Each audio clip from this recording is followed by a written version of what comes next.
Hello, audience. I just stop talking about Bitcoin for real. That's all this is gonna boil down to. Just stop. It's worthless. Even if it's not worthless, it's really stupid.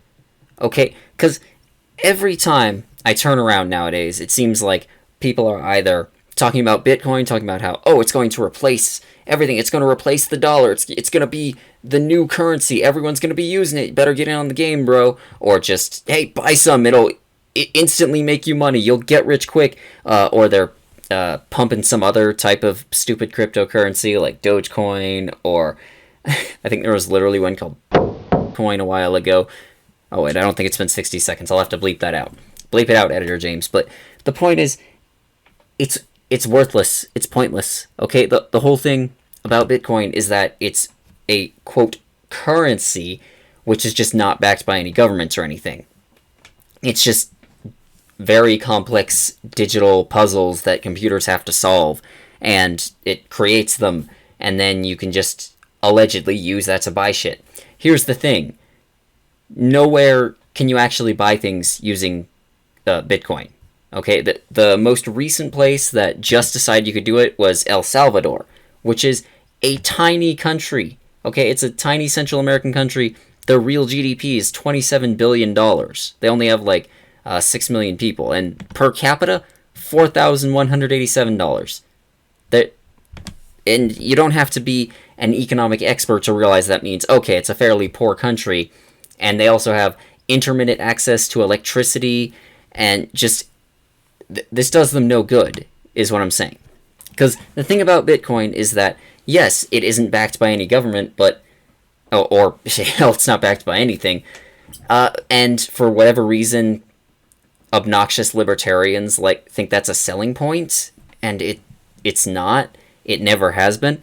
Because the thing, they also like to talk about the gold standard, which just the more they talk about these things, the more they prove they really do not understand economics. Which I have a degree in that, so please don't at me with this.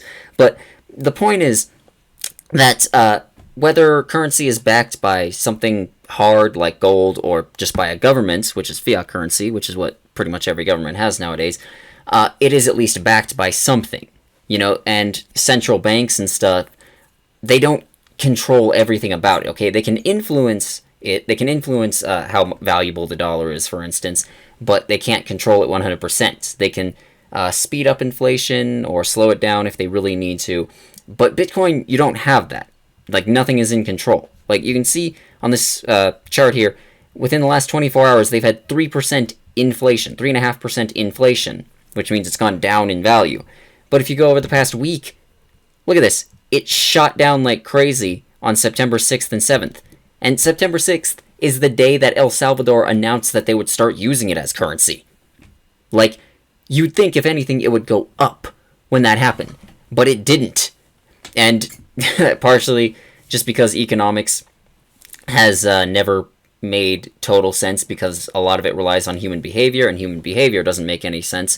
But the point is, people saying like, oh, okay, yeah, this will never be affected by inflation. It's not like the dollar, the evil dollar, which always goes down. Your savings will be losing value all the time. And while that is partially true, the solution to that is to invest in a mutual fund or something, which just something that will actually give you some returns. Whereas Bitcoin or other cryptos, they go up and down all the time. Like, here, let's zoom out on this graph a little bit more. Like, you can see it's constantly going up and down all the time. And yes, it says it's going up in value, and that's a deflation, and some people might be thinking, oh, well, it's worth more, that's good, right? No, constant deflation is actually bad. Like, that's very bad, because in the short term, that means that, you have more buying power, so it's good for the average person. But over time, that means, well, on a macro scale, it usually means the economy is contracting, and that also tends to mean that employers will start firing employees because, they're having to pay them more and more and more, so unemployment surges, and rapid deflation is probably worse than rapid inflation. And just imagine you were going to the store or something, and you didn't know how much value your currency was going to be worth just within like a couple of minutes, because that's what Bitcoin does. Like, look, over the past hour, it's done all of this. Like, it has huge swings all the time. The U.S. inflation rate in 2019, which was the last year before things kind of went topside, so I think that's probably the best example for this purpose, it was less than 2% over an entire year. This, look at, over the past year, it's had 340% deflation with tons of ups and downs in the middle. Like, this is not going to work as currency, even if we could get a whole bunch of places to adopt it, which, again, you can't use it anywhere except El Salvador, which I'm fairly certain is some sort of scheme of some sort. Like, I can't prove that right now, but like, it was just a mysterious donor. Like, see, mysterious donor turned a single town into a Bitcoin paradise, as it were, and then eventually the whole government accepted it. But I'm fairly certain this is just some sort of scam to get some people in the government and possibly some businessmen money. Like, I'm fairly certain that's what this whole thing is. But anyways, point is, even if we could get other places to adopt it, we would still be having this huge problem of constant up and down. And hell, the more people adopt it, the more deflationary it's going to become, and the more the value is going to go up, which I already explained the problems with deflation. And because there's a limited number of Bitcoin that can ever be created, like 25 million, I believe, is the ceiling. They can never create more than that. That means deflation is only going to get worse and worse and worse beyond that point. And the thing is, let's say the economy collapses and we find ourselves in some Mad Max dystopia. People act as though, oh, when the government collapses, the dollar's going to be useless. I shouldn't touch the microphone, sorry. The dollar's going to be useless, and you're going to be upset that I have all the Bitcoin then? Like, what are you going to do? Are you going to ask the bandit leader to borrow his generator so that you can hook it up to your laptop, and then you can transfer some imaginary electronic currency to his Bitcoin wallet? Do you think he's going to go for that? Like, seriously, think this through a little bit, guys. And just basically what it comes down to is that Bitcoin, and hell, other cryptos as well, are not currencies. They're investment vehicles. Okay? They're stuff like stocks and bonds and, you know, many other things, which are also investment vehicles. That's basically something that has value, but you can't spend it. So, you know, you invest in stocks, and hopefully it'll appreciate over time, kind of like this.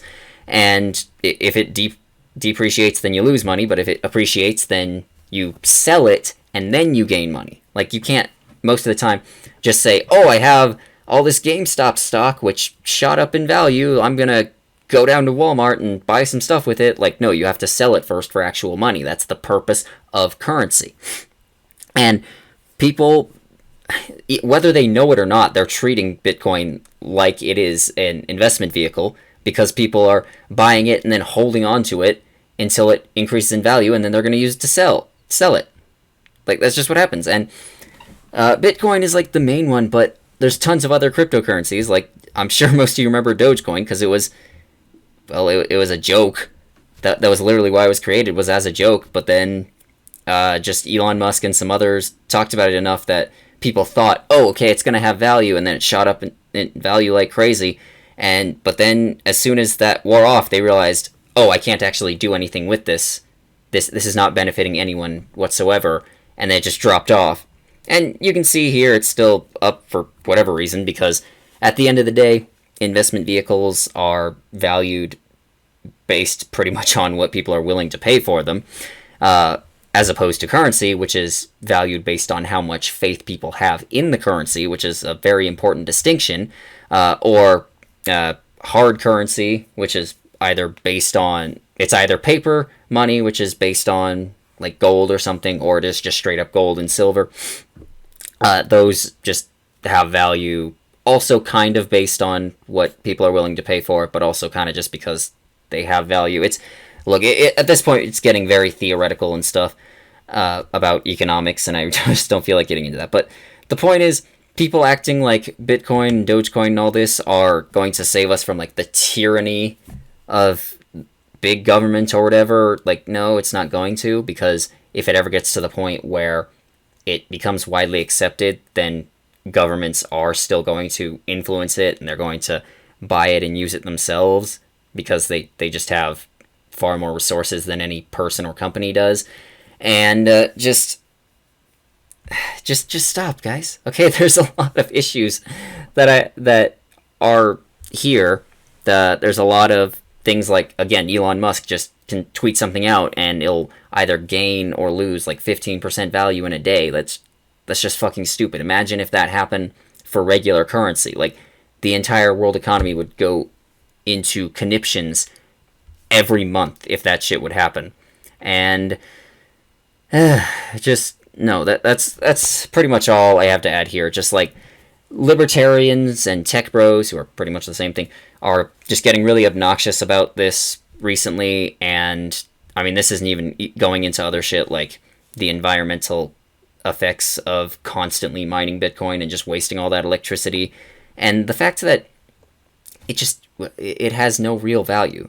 You know, something like gold or oil, you can actually use those to do things. And if you buy like stocks or bonds in a company, then that means you are providing that company with capital that they can use to do their own business and expand their own business and everything. So that is at least leading to something. You know, you're paying money, and that's helping something else in the economy. But like Bitcoin and other cryptos, that's just, you're like plugging in a pollution machine and then it creates money, but it doesn't actually create anything of value.